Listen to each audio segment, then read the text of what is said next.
Hey, welcome to Davita's Stampin' Spot. It's Tuesday, and I have another tip for you today. I always encourage my customers, team members, friends that when you're designing a card, make two. That way, usually when you're designing it, you're designing a card because you want to give it to someone and you're going to give it away. So if you make two at the same time, then you'll have one for another idea or another card when you're ready to send one. So let me show you a tip for a way to cut down on your scoring and cutting. So this is an 8.5 by 11 piece of paper. Now, 99% of the time, if I'm not paying attention, I put this in my paper trimmer.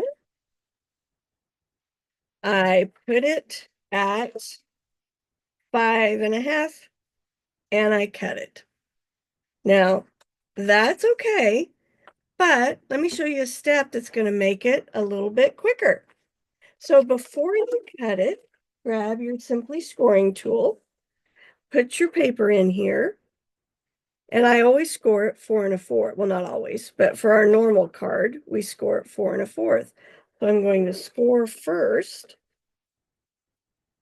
Then I'm going to grab my paper trimmer, put it at 5.5, and cut. And now I have both cards ready to go, and they're scored perfectly.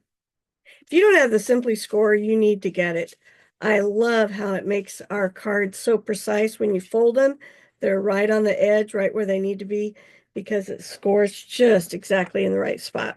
Now, one other thing I was going to tell you is that if you have your paper score, and if you're like me, I keep misplacing my wonderful little scoring stylus, use your bone folder.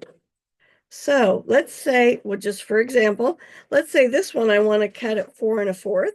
So I'm going to score it at 5.5 using my trusty little bone folder. Then I'm going to place it in my paper trimmer at 4 1/4 because that's my normal card size. I'm going to cut it. And now I have two cards this way ready to go. Hope this tip helps.